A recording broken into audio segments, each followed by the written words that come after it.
जय Bhavani. Exam junction तक study YouTube channel पे सभी का स्वागत है। आज की बड़ी खबर में चर्चा होगी, कुछ महत्वपूर्ण जो आपके प्रश्न थे उसको भी शामिल किया गया और जो लेटेस्ट अपडेट उत्तर प्रदेश लोक सेवा आयोग, उत्तर प्रदेश जनता सेवा चयन आयोग और शिक्षा सेवा चयन आयोग की लेटेस्ट अपडेट की जो खबरें हैं वो भी आज की बड़ी खबर की वीडियो में बताया जाएगा। तो आप देख रहे हैं एग्जाम जंक्शन तक स्टडी यूट्यूब चैनल, टीचर्स में दिख रही सभी खबरों पर चर्चा की जाएगी। चैनल पे यदि पहली बार विजिट किए तो चैनल को लाइक, शेयर और सब्सक्राइब कर दें। साथ ही साथ जो है बेल आइकन को जरूर प्रेस करें ताकि जब भी लेटेस्ट अपडेट की वीडियो अपलोड हो तो उसका नोटिफिकेशन देखने को सबसे पहले आपको मिले। रोज की तरह जान लेते हैं सुविचार। वो कहते हैं कि चले चलिए कि चलना ही दलीले कामरानी है। चले चलिए कि चलना ही दलीले कामरानी है। जो थक कर बैठ जाते हैं वो मंजिल पा नहीं सकते। तो थकना नहीं है, हर दिन वर्क करते रहिए। एग्ज़ाम का दौर जल्दी ही शुरू होने को है, सारी खबरों पे चर्चा की जाएगी। तो चलिए वीडियो को शुरू करते हैं बिना वक्त को ज़ाया किए। आप देख रहे हैं एग्जाम जंक्शन तक स्टडी यूट्यूब चैनल। सबसे पहली खबर है उत्तर प्रदेश लोक सेवा आयोग से सम्मिलित राज्य कृषि सेवा परीक्षा 2024 का संक्षिप्त विज्ञापन है। 10 अप्रैल 2024 से आयोग की वेबसाइट पर यह उपलब्ध रहेगा। ऑनलाइन आवेदन करने के लिए शुल्क की प्रक्रिया, जाति प्रमाण पत्र का प्रोफार्मा, प्रारंभिक मुख्य परीक्षा का पाठ्यक्रम, परीक्षा केंद्र के जिलों के नाम, आरक्षण, आयु में छूट संबंधी जो निर्देश होंगे महत्वपूर्ण, वो उपलब्ध हो जाएंगे 10 अप्रैल 2024 को। तो विस्तृत विज्ञापन जो है 10 तारीख को देखने को मिलेगा। रिक्तियों की बात कर लें तो कुल 268 रिक्तियां हैं, 268। और यहाँ पे शैक्षिक अर्हता जो इसका भी जो डिटेल्स में विज्ञापन आएगा तो शैक्षिक अर्हता बिंदु 9 में दिया जाएगा। वहीं जो है आयु को लेकर के जो है 1 जुलाई 2024 से जो 21 वर्ष की आयु जो है पूरी होनी चाहिए, 40 वर्ष से अधिक आयु नहीं होनी चाहिए। और यहाँ पे ऑनलाइन आवेदन प्रारंभ होने की तिथि को बताया गया, जैसे 10 अप्रैल है। शुल्क बैंक में जमा करने के लिए वो 10 मई तक है और ऑनलाइन सबमिट करने के लिए जो वो 16 मई तक जो है सबमिट कर सकते हो। तो ये संक्षिप्त विज्ञापन जो है जारी उत्तर प्रदेश लोक सेवा आयोग से हुआ है सम्मिलित राज्य कृषि सेवा परीक्षा 2024 के 268 पदों को लेकर के। तो चलिए बढ़ते हैं अगली खबर की तरफ। वही अगली खबर है बीएड प्रेस परीक्षा जो होगी वो 9 जून को 30 जून को जारी होगा परिणाम। झांसी यानी कि बुंदेलखंड यूनिवर्सिटी के द्वारा अब की बार जो कराया जा रहा है। तो यहाँ पे उच्च शिक्षा विभाग ने लोकसभा चुनाव के बाद परीक्षा कराने के लिए यह तिथि प्रस्तावित की है। इसके साथ ही 30 जून को परिणाम भी जो है जारी हो जाएगा। बीएड प्रेस परीक्षा के लिए आवेदन करने की तिथि जो है वो 30 अप्रैल तक कर दी गई। वहीं विलंब शुल्क के साथ विद्यार्थी जो है 7 मई तक आवेदन कर सकते हैं। बढ़ते हैं अगली खबर की तरफ। अगली खबर है फर्जी अंक पत्र पर 27 वर्ष की नौकरी सेवानिवृत्ति से एक दिन पूर्व बर्खास्त। कैसे काम होता है ये चीज़ें समझ सकते हैं। अध्यापिका ने कला की जगह विज्ञान वर्ग का लगाया था अंकपत्र, जांच में फर्जीवाड़ा के कई तथ्य आए।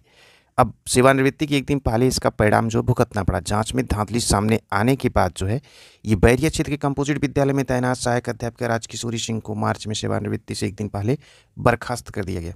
मूल अभिलेख मांगा गया तो सहायक अध्यापिका ने उसे प्रस्तुत नहीं किया। शिकायतकर्ता ने डॉक्टर लोहिया सीनियर बेसिक विद्यालय से जन सूचना अधिकार के तहत जो सूचना प्राप्त की, जिसमें संबंधित विद्यालय ने 3 जन्मतिथि होने का स्थानांतरण प्रमाण पत्र प्रस्तुत किया गया है। तो ये भी खबरें हैं इंपॉर्टेंट। बढ़ते हैं अगली खबर की तरफ। वहीं अगली खबर की 2 करोड़ नौकरियों की जो गारंटी पूरे सपने की तरह। खरगे जो कि कांग्रेस के अध्यक्ष बोले आईआईटी आईआईएम में भी नहीं हो रहे हैं प्लेसमेंट और इनका कहना है कि हम देंगे रोजगार का अधिकार। खरगे ने कहा कांग्रेस पार्टी की युवा न्याय के तहत पहली नौकरी पक्की गारंटी के तहत 25 साल से कम उम्र के किसी भी डिप्लोमा या डिग्री धारक को रोजगार का कानूनी अधिकार मिलेगा। अच्छी पहल है, ये अधिकार बहुत जरूरी है, मिलना चाहिए, क्योंकि बिना इसके मिले आयोगी 55 साल 44 साल 10 साल जो लगा देते एक भर्ती को कंप्लीट करने के लिए, इससे बच जाएंगे प्रतियोगी।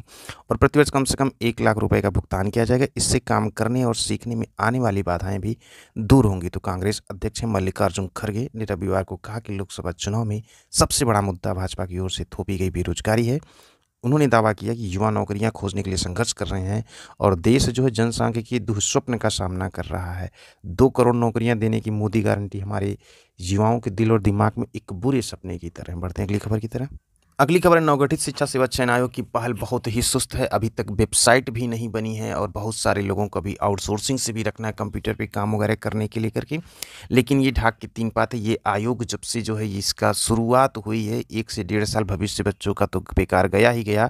आने वाले समय में भी ये नहीं लगता है कि तय समय पर काम कर पाएंगे, क्योंकि इतना भारी भरकम काम करते हैं। तो जैसे यूपीटीपीएससी कर रहा है भारी भरकम काम लेट लपीती से 4 साल 5 साल, वैसे ही ये आयोग कार्य करेगा। तो सरकार की मंशा क्या है, प्रतियोगियों के हित में है कि अहित में, ये खुद आप निर्णय कर सकते हैं। कमेंट सेक्शन में जरूर बताइए कि नवगठित शिक्षा सेवा चयन आयोग की पहल नहीं। लोकसभा चुनाव की अधिसूचना से पहले नवगठित उत्तर प्रदेश शिक्षा सेवा चयन आयोग में कुल 12 सदस्य हैं। आयोग गठन होने के बाद से लंबित भर्तियों पर काम शुरू हो जाएगा, लेकिन अभी कुछ हो नहीं रहा है। भर्ती से जुड़ी सूचनाएं वेबसाइट पर जरिए दी जाएंगी। जब वेबसाइट नहीं तो कहाँ से सूचना दी जाएगी?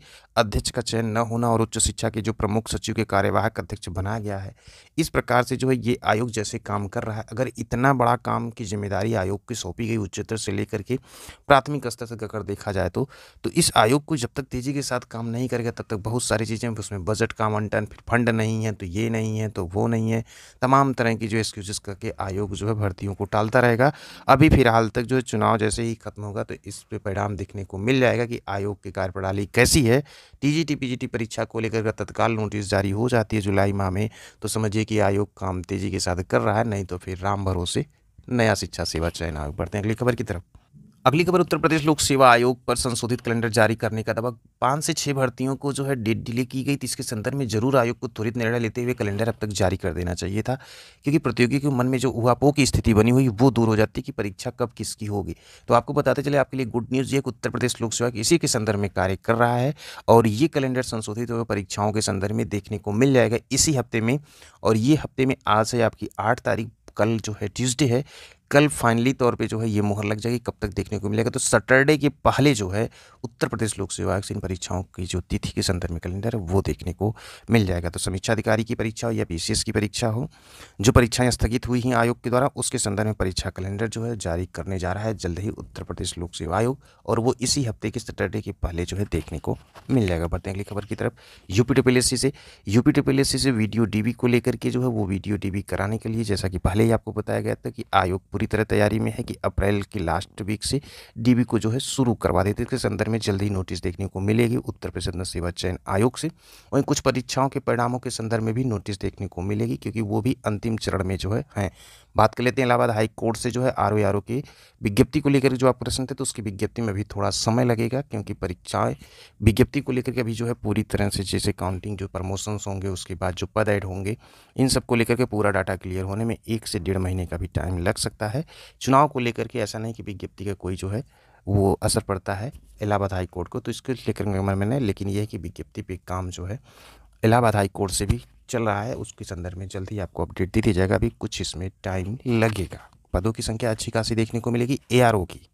वहीं यूपी ट्रिपल एससी से बीपीओ के संदर्भ में जो आपके प्रश्न थे, बीपीओ की परीक्षा का टेंटेटिव माह जो पहले भी आपको बताया गया था, जुलाई टेंटेटिव माह है, याद रखिएगा।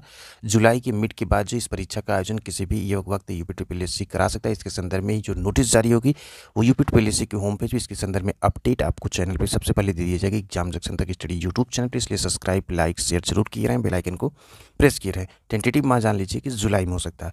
वहीं एक खबर और है जो आरआरबी टेक्नीशियंस को लेकर के, तो अगर आरआरबी टेक्नीशियन के फार्म अभी तक अप्लाई नहीं किए हैं तो इसके संदर्भ में जान लें कि इसकी आज लास्ट डेट है, और इस फार्म को जल्दी से जल्दी जो है, अगर जो अप्लाई नहीं किए हैं वो अप्लाई कर दें, क्योंकि अच्छी खासी पदों की संख्या जो है इसमें आरआरबी टेक्नीशियन में है। तो जो भी लोग जो है 9144 पदों के लिए जो विज्ञापन आया था उसकी लास्ट डेट जो है 8 अप्रैल 2024 है। तो इन तमाम तरह की बड़ी खबरों के साथ इस वीडियो को यहीं पे करते समाप्त। बाकी की कुछ और अपडेट की खबरें होंगी जो कि आपको अगली वीडियो में बताई जाएगी, इसलिए चैनल को सब्सक्राइब किए रहें। तो मिलते हैं अगली बड़ी खबर वीडियो के साथ। खबरें छोटी हों या बड़ी हों, ये प्रतियोगी छात्र के हित की होंगी, तो आपको सबसे पहले एग्जाम जंक्शन तक स्टडी यूट्यूब चैनल पे जरूर देखने को मिलेगी।